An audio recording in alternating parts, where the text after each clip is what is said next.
Hi folks, the goal of this brief video is to introduce you to personality and the work of Sigmund Freud.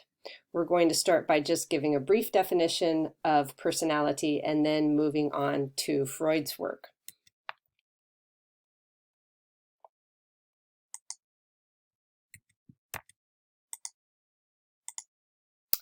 So personality can be defined in a variety of different ways. If you look in different textbooks, you'll see different variations, but I like this definition a lot. It's an individual's unique and relatively consistent patterns of thinking, feeling, and behaving. And so it has these factors about being unique and being consistent across time. So if you see someone when they're a kid, you know them when they're a kid, you played with them when they were a kid, and then you grow up and you don't see them for many, many years, then even if you see them in old age, they'll still have this kind of unique and relatively consistent pattern of thinking and feeling and behaving. And that really is personality. So Sigmund Freud is one of the individuals that we always look at when we examine personality. His psychoanalytic perspective or psychoanalytic theory is a very important theory in the history of psychology.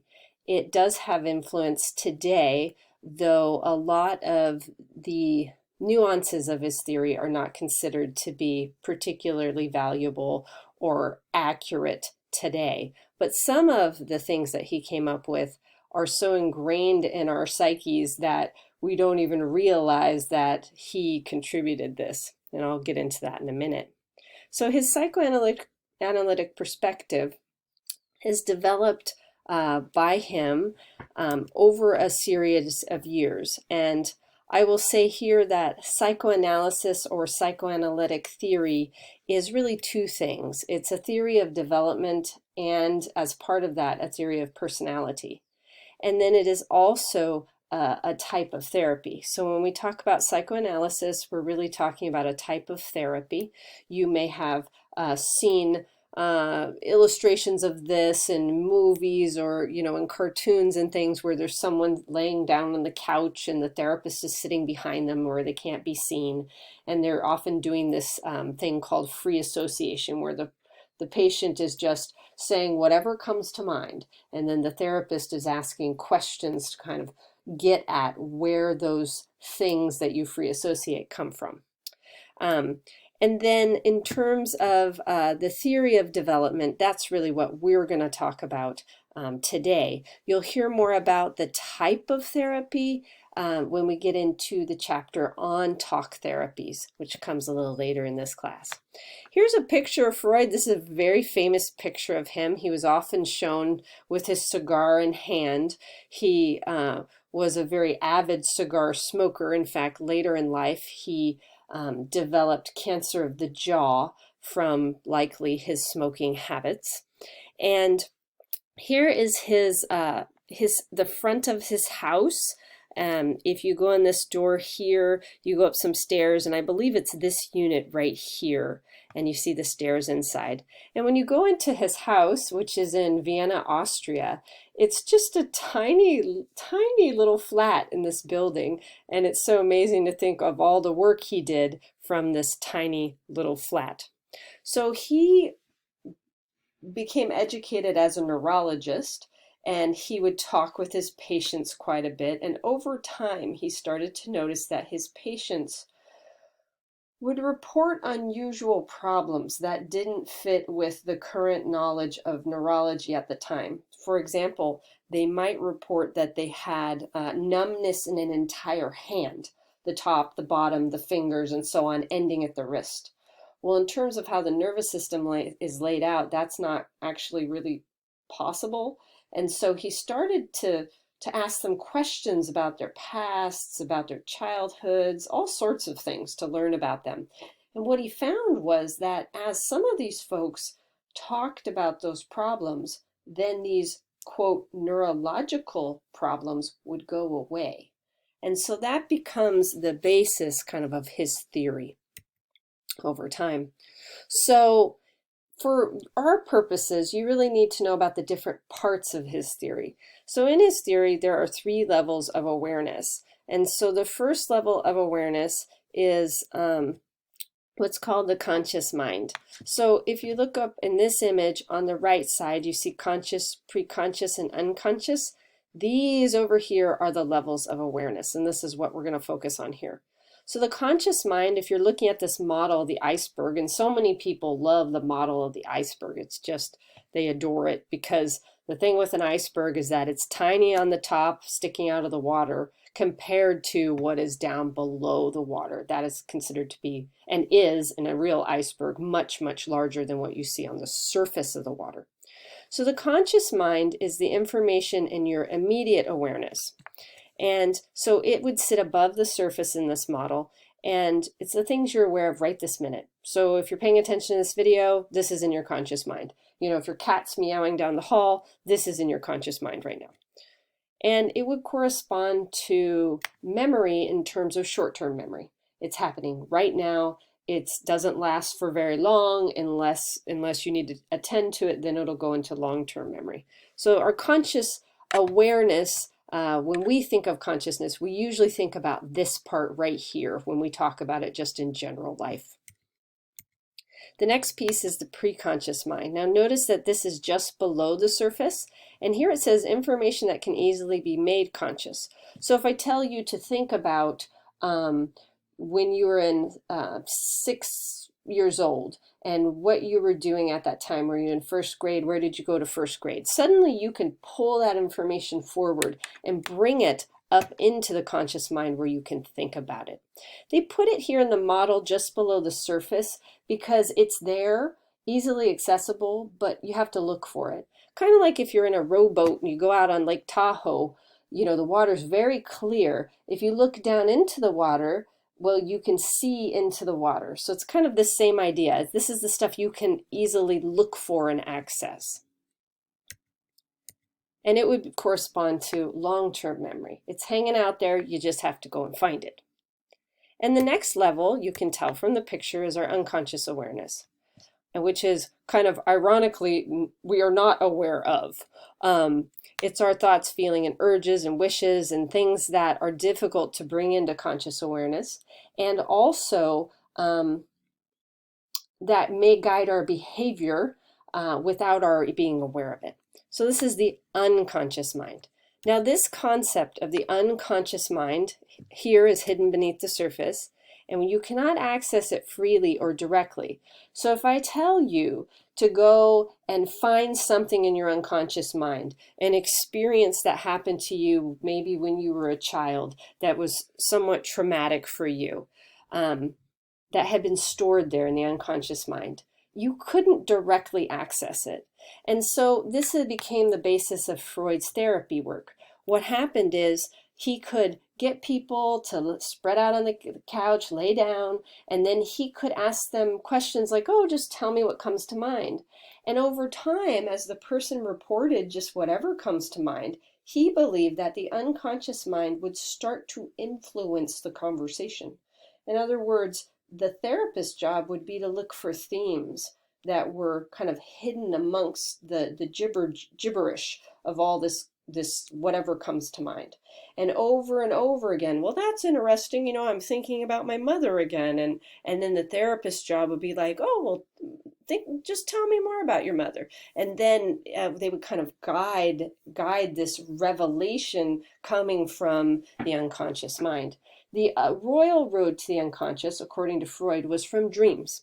And so Freud did a lot of dream analysis. And so some of the things that you may think of now in terms of dreams perhaps having value to you are rooted in Freud's early work here on the unconscious mind, that things are expressed during the dream state by the unconscious in a way that they can't be expressed otherwise. I'll throw in a few things. The Freudian slip. This is one of the reasons that sometimes we experience the Freudian slip. Let's say, you know, you're going to go on a hot date with somebody new and you're just about, you know, they're from your work and you're just about to leave and you're going to say, hey, I'll see you at 6. And instead you say, I'll see you at sex. Oops. In other words, the unconscious mind is is pushing through. This is what you really want, for example, and it comes out in a Freudian slip. Freudian slips are when you say things inappropriately, like maybe you're on a new date with someone and you call the person by your previous partner's name, and that's always a major mistake. And if that happens, that's totally unconscious because no one in their right mind would do that with their new boyfriend or girlfriend or partner. Um, so he believed that this slip is motivated by that unconscious part of ourselves, hidden away, conflicts, desires, things we really want, and it's the way that one of the ways it expresses itself in addition to dreams. Now, that's the first piece. That's the levels of awareness. And then he has this whole other aspect about personality structure. So let's talk about these.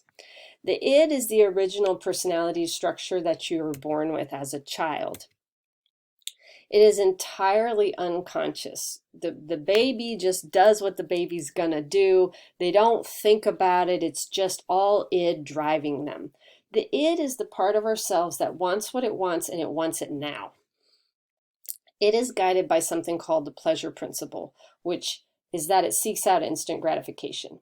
You don't have a little tiny infant, crying, wet in the diaper, kind of miserable and hungry. Stop crying and think to itself, maybe mom needs a break right now. They just don't do that. They just want to get what they want and get it now.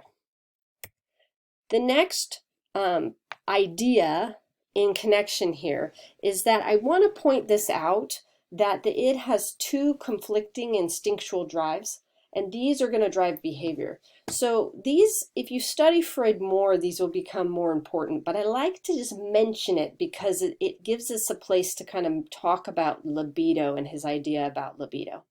So he believed we have these drives that kind of push our behavior, and the life instinct, what he called eros, consisted of things like more what you could think of as more positive things like hunger, thirst, sexuality, what he called libido, this libidinal energy force that drives us to do things in life.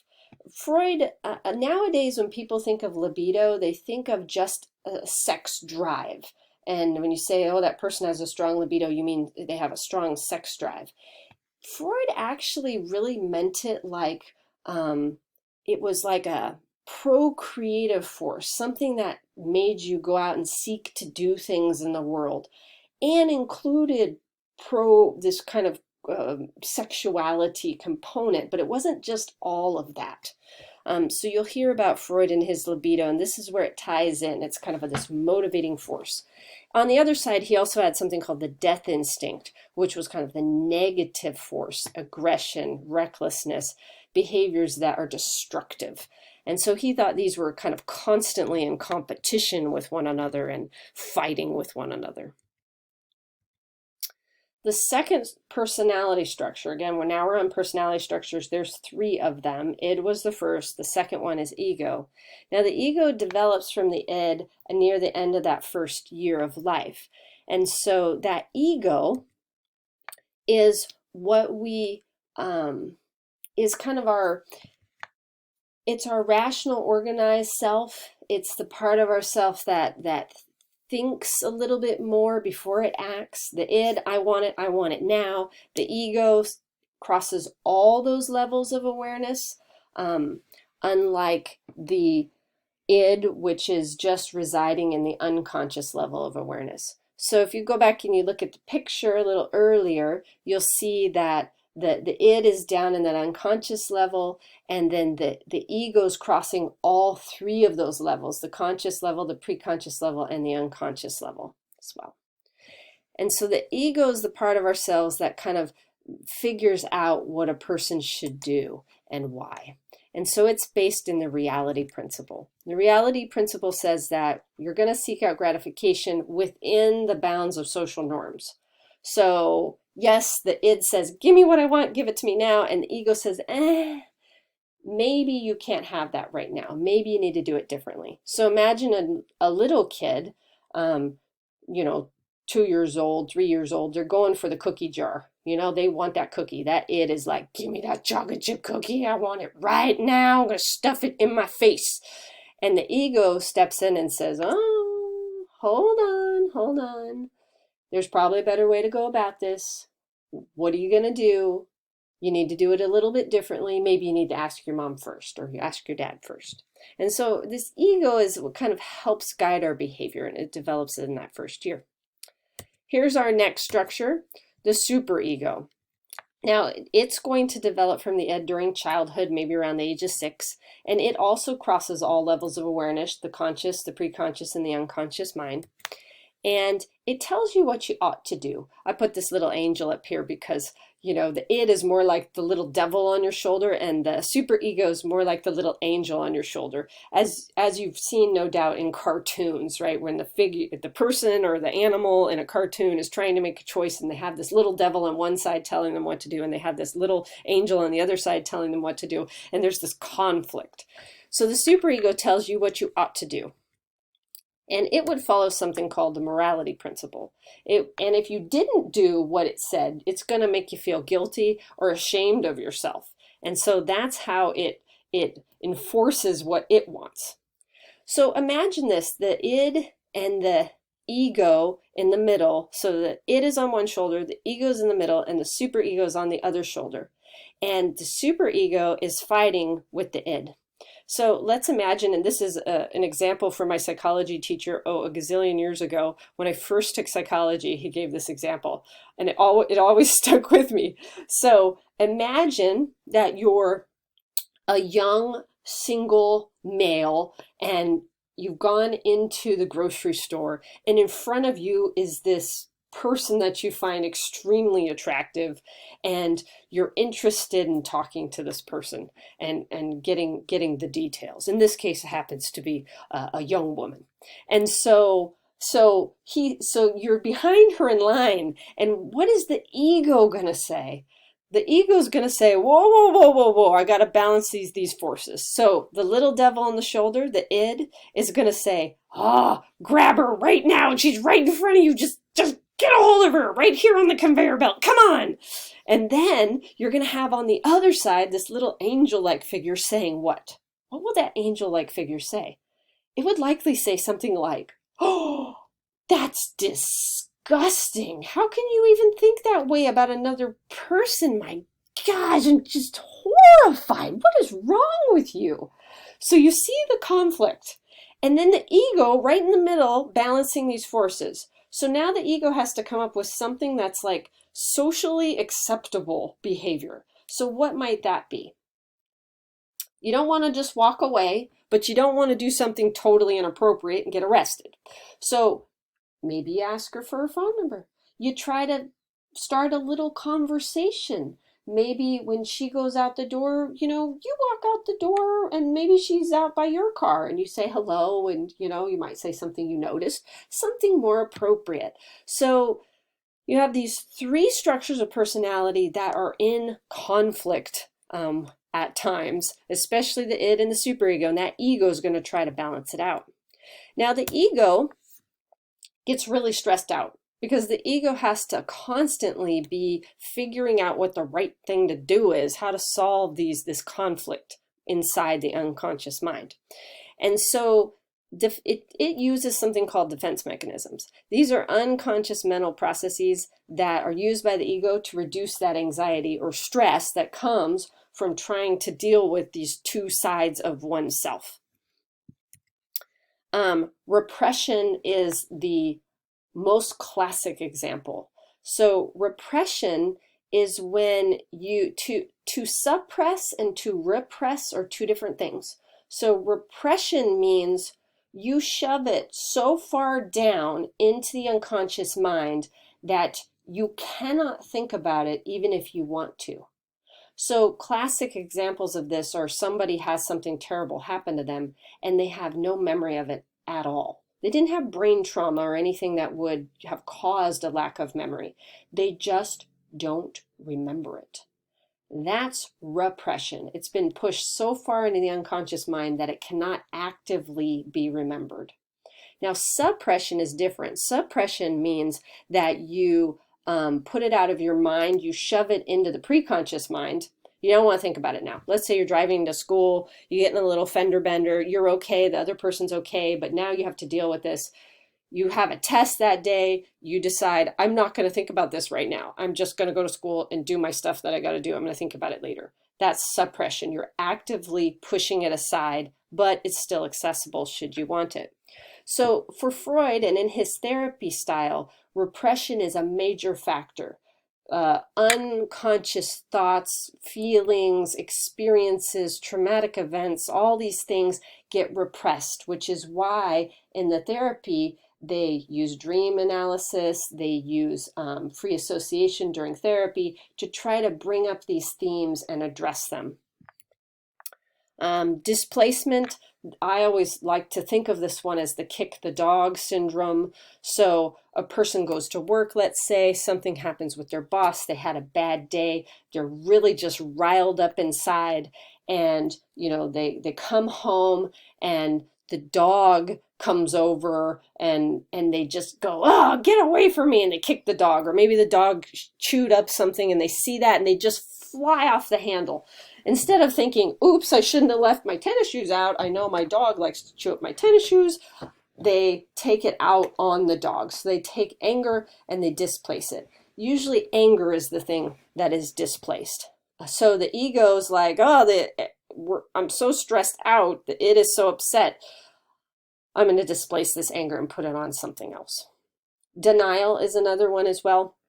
So denial means that you deny in an emotional way that something is a problem or an issue. So for instance, my mother years ago at her work, there was a woman that she was friends with that would wear like little tank top shirts, and she had this weird thing growing on her arm. And my mom took one look at that and she said, you need to go to the dermatologist. That looks like a cancer. And the woman even said, yeah, I know, it looks so weird. It could totally be cancer. And she never went. And then the next summer came and my mom was like, did you get that looked at? And she said, no, I know it could be bad, but I just haven't. In other words, she knows logically that it could be an issue, but emotionally she's in denial. She's pushed all that emotion aside. She can't cope with it. So the ego goes, I'm freaking out, and it pushes it aside. And that is denial. We've been seeing some examples of denial around the coronavirus too, that folks quite can't cope. They tend to think, oh, it's not going to happen to me. They deny that it's an issue. And because of that, they don't protect themselves and they don't protect the people around them by taking the necessary precautions. Freud would say that that is denial in action. This is a big scary thing happening and people just deny that it's true. So let me give you a little bit more information. I know there's a lot of stuff here, but I hope it's easier for you to hear it from me than to just try to read it all and get it. So there's 5 stages of psychosexual development. So this is his developmental theory. I'm going to walk through it with you because it can be really, really confusing for students. So we did the levels of awareness, we did the 3 structures of personality, and now we're going to go through these psychosexual developmental stages. And each is associated with an erogenous zone. Erogenous zone means that this is the place on the body where the libidinal energy is focused. So the individual gets a lot of pleasure by stimulating that area. It's not a conscious thing. In children, for instance, they don't really realize that they're going through the oral stage where they get a lot of pleasure by stimulating the mouth region, which we'll get to in a minute. But it's the place where that kind of that primitive libidinal energy that I mentioned earlier kind of attaches itself during that stage. And each stage is associated with a conflict of some sort. And the goal is to get through the conflict in a positive way and resolve it. And then you won't get stuck in that area. If you do not get through it, if you do not get through that particular conflict and resolve it in an appropriate way, you'll get fixated. And you can get stuck or fixated, that's the word he used, in the first 3 stages, and you'll have particular characteristics because of that. In other words, some of that libidinal energy stays behind, and you get pleasure from stimulating it in the future. So let's take a look at how this is going to be. So oral stage is birth to 1. That libidinal energy focuses on the mouth region. Baby gets a lot of pleasure out of stimulating the mouth. They suck on objects. They suck on the nipple originally. They suck on their fingers. They put objects in their mouths. That's the original. And then the conflict here is around weaning, meaning they will stop breastfeeding. And if they get too little oral stimulation, oral meaning around the mouth, during this stage, they'll be oral receptive. And if they get too much stimulation, they'll be oral aggressive.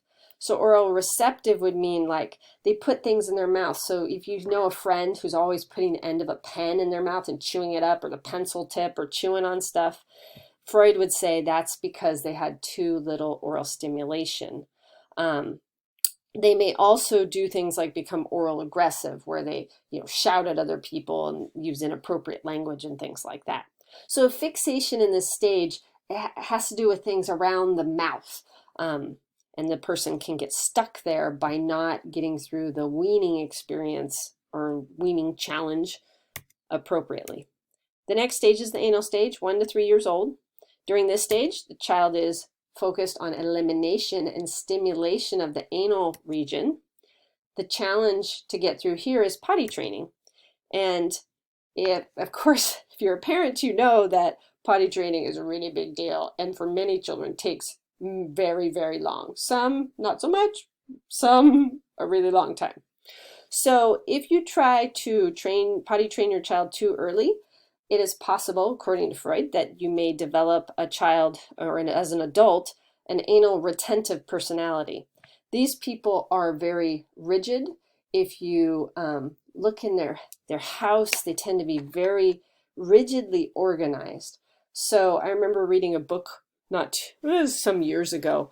It was written by someone who was an investigator of crime. And the investigator had gone to this house and gone in, and it looked like someone had murdered this person in the bathroom and then walked to the front door and left. And that's what it looked like to the officers that arrived on scene. Well, when the investigator came, the investigator walked, over to the bathroom, looked around, and then went out into the kitchen, and then went in the bedroom and opened the drawers. And the other officers there said, "Well, what are you doing?" And he said, I think that he could tell by how the drawers were perfectly organized. Everything was just right. He thought that it would likely then be the case that this person had actually, they had cut their wrist, bled some, stepped in it, maybe changed their mind, went to the door, and they were so upset they didn't want to get their carpet dirty that when they walked back, they stepped right in the same bloody spots that they had before. So you didn't get 2 tracks of shoes. And in the end, that's what had happened. That's an example of anal retentive, highly organized, highly inflexible around, how things are. So everything's just right. That goes in the drawer just here. It's just perfect. Anal retentive. Now, if you call someone anal, you're usually referring to the first one. There's also another one called anal expulsive. That happens when potty training comes too late. Oh, by the way, they call it anal retentive because if you try to potty train too early, the child will try to hold it. In other words, you'll be like, "Go potty," and then they just sit there and they won't go. They hold in the feces, and so they won't go. The other way is if they're potty training too late, the idea of expulsive is that they're getting rid of things inappropriately when they shouldn't. And an anal expulsive personality is the opposite of the anal retentive. So these are people who, in their day-to-day lives are extremely disorganized, extremely just messy and can't keep it together. A friend of mine years ago when I first met her, we went out to her car. Now her house looked clean, but if you opened a drawer, it was just like a disaster. but I didn't know that at the time. And so I come over to her house and then we were going to go somewhere. And she said, well, I'll drive. And so I went to get in her car and I couldn't even hardly get in because the car was so full of stuff and the floor, my knees were like up at my chin. That's how full the floor was in her car of just junk, all this stuff. And so Freud said that that would be due to this problem around the anal stage, that the potty training conflict hadn't been resolved properly. Then you get into the phallic stage. Now this is where it gets kind of interesting. Around 3 to 6, what you get is the focus of that libidinal energy goes to the genitals. Now again, in children, and this is unconscious energy, folks, these kids are not aware of this energy and what it is, where it is. What you'll see as a parent is around this age, they tend to take a lot of interest into kind of touching their genital region, showing it to you, talking about it, being interested in it, and so on. For males, now Freud was born in the Victorian era, and everything was male-centric at the time, and so his theory is no different in that way. And he came up with what is called the Oedipus conflict. And there's a story of Oedipus and how he, he ends up killing, he doesn't know this woman is his mother. He ends up killing his father to be with his mother. It's this very kind of Greek mythological story and kind of a, a terrible story. And so he uses this term to describe it, because what happens according to Freud at this time is that the male child will start to take a liking unconsciously to the mother. I want to be with her. Not like I want to do it with her, but I want to be with her. She's mine. And so what will happen is, and this is unconscious, what will happen is that the child will then develop castration anxiety, which he becomes afraid that unconsciously fears that the father will find out about him and his pining after his mother and will castrate him to get rid of the problem. Again, all unconscious in the part of the child. So then what happens is when he gets this fear, then this conflict gets resolved, because what he does is he identifies them with the father, which means he kind of like, you can't beat him, join him. He joins dad's team and becomes like dad and takes on some of dad's good characteristics and models off of the father at that point in time.